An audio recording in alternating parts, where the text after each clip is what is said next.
Hello, everyone, and welcome to Canteen Cup. My name is Scott. How's everybody doing today?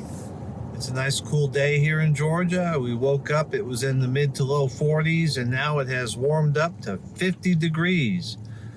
It's glorious outside. Well, I'm out doing some work today, so I'm doing some driving around. I thought I would take a couple minutes and kind of ramble on about a few things I've been thinking about. And we hear a lot on the YouTube channels and the forums. People are preparing. People feel it coming.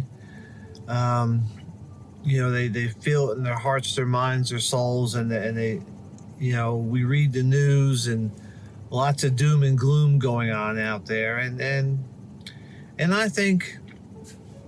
I think that, there's truth in that. I think, that our world is changing. I don't know how harsh it's going to be, but our world is definitely changing. And so we have to, consider that. Now, once you recognize that, yes, there may indeed be a situation or our society may degrade, then you have to really decide what are you going to do about it. And what I see a lot in the prepper communities is we spend a lot more time worried about zombies than we worry about eating. And I see a lot of people spending a lot of money on guns, knives, and bullets. And I don't see a lot of people working on things like food preservation, gardening, moving into a more rural area to get you out of the so-called zombie apocalypse, and that concerns me. You can sit there and say, well, if I have guns and bullets, I just go take my food. Well, maybe yes, maybe no. But if somebody is better prepared than you, in other words, not only do they have food, but they have their own guns and bullets, they may also be trained enough that you may not get their food. In fact, you may end up in a worse situation than when you started, because you are now dead. I know, there's a lot of money and a lot of consumerism that has crept into the 9 miles. Turn right onto East Highway prepper 166.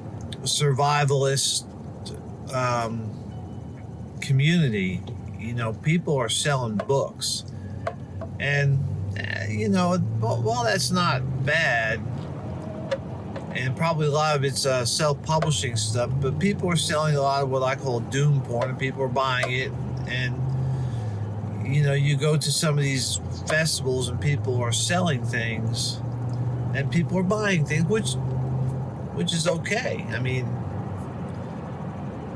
but my concern is that you're not, taking care of business. And my axiom, my caveat, my clarion call is always, do you have enough food?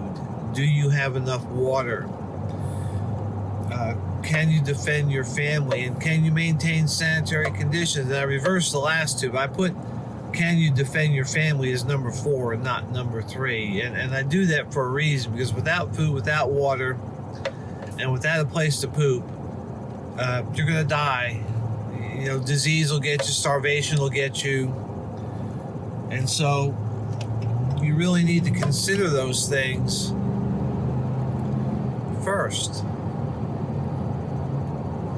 But we have people buying lots of guns, lots of bullets, lots of knives, and don't get me wrong, there is a place for guns and bullets and knives, in the prepper community. It's just not, I just don't think it's to the extent that people are doing it. It's easy to buy guns, it's easy to buy knives, it's easy to buy bullets, you don't need any real skills, and so you buy them. You go with your buddies down the range. You throw a bunch of rounds down range, and you call it good. Not that you can even hit the broadside of a barn, but you now feel like you're trained, because you can pull the trigger faster than your buddy can.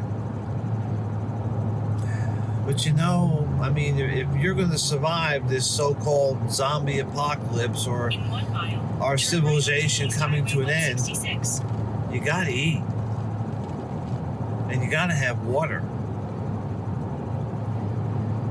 And, yeah, you need to defend it, but, you got to have a place to poop. Digging a cat hole in the backyard, that only works for so many days. And so you've got to be prepared for that. You've got to understand. You've got to know. And then, all right, so you bought a year's supply of Mountain House foods that you spent thousands of dollars on. Well, what happens at the end of that year's supply of food? What's going to happen? And the question becomes, will society return to normal? Maybe. There may be some semblance. Highway 166. But what if it doesn't? What do you do then? Because I guarantee that if food is that scarce at the end of the year, in 10 miles at the roundabout, whatever little exit onto Highway 166. people have left, they're not sharing.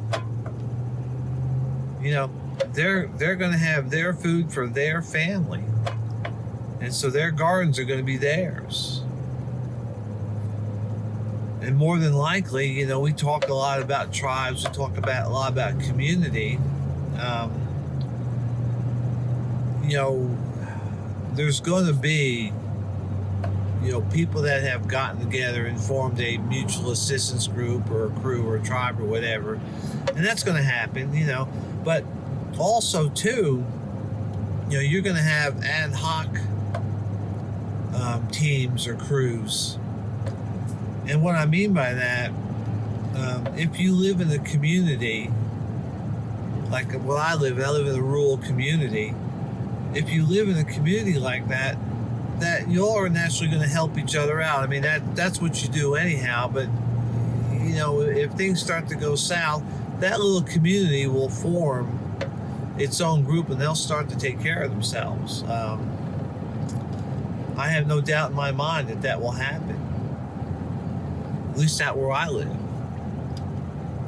And we don't have a formal group. We don't get together, and all go to the range. We don't get together, but we're all there talking to one another.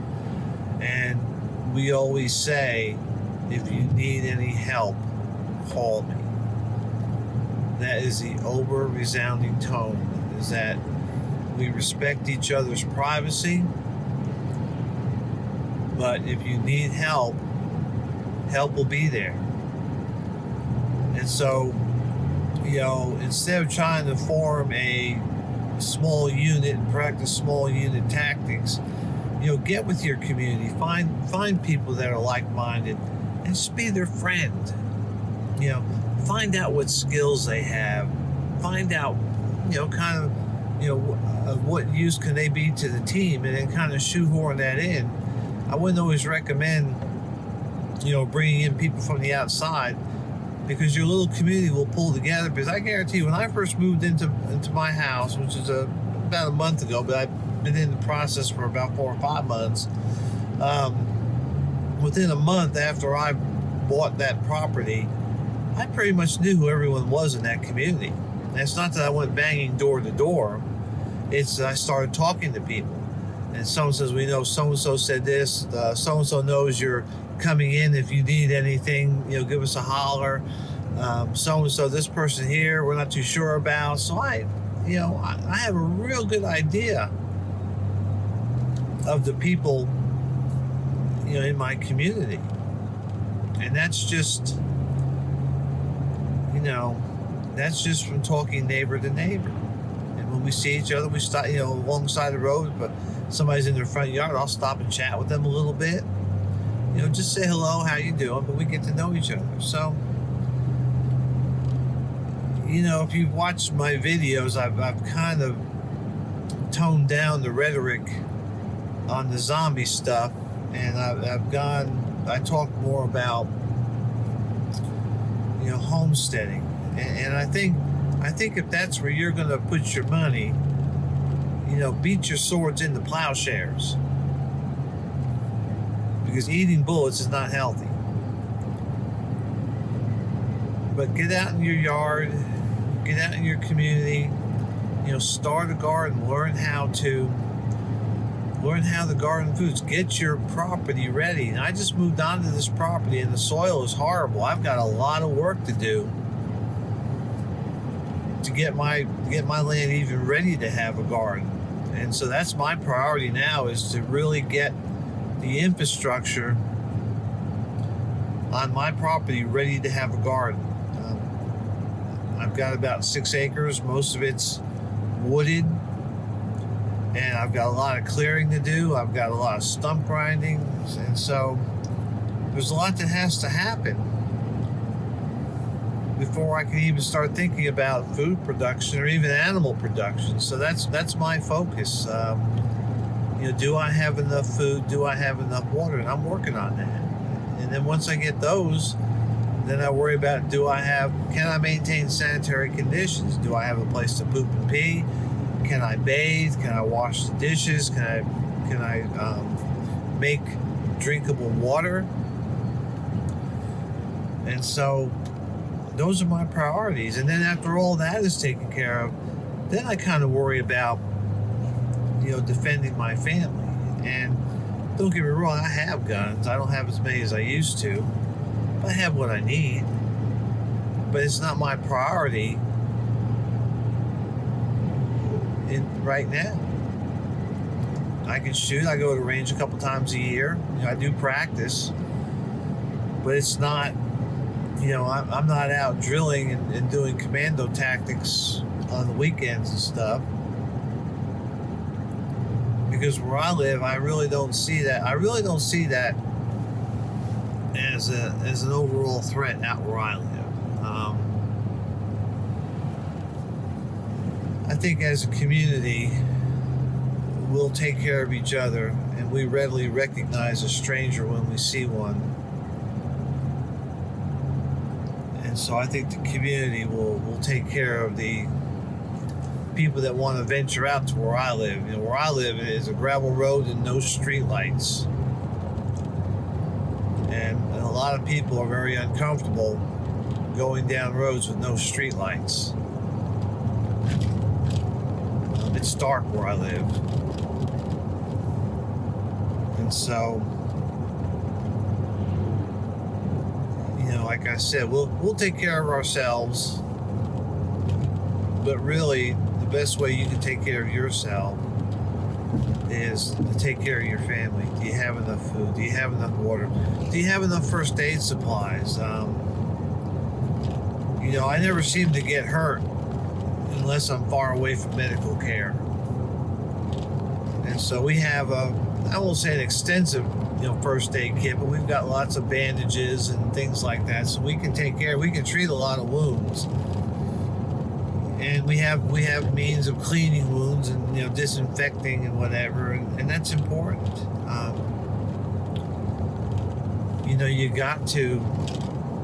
You've got to take care of yourselves, and you've got to take care of the basic needs first before you can worry about the other stuff. We're going into winter right now, and so we're not canning. We didn't can the fall season this year because we moved, but we typically can 3 times a year: the spring, summer, and then the fall. And that's our food for the upcoming year. And that's important to do this. It's important to know how to do that. Do you guys have a pressure cooker?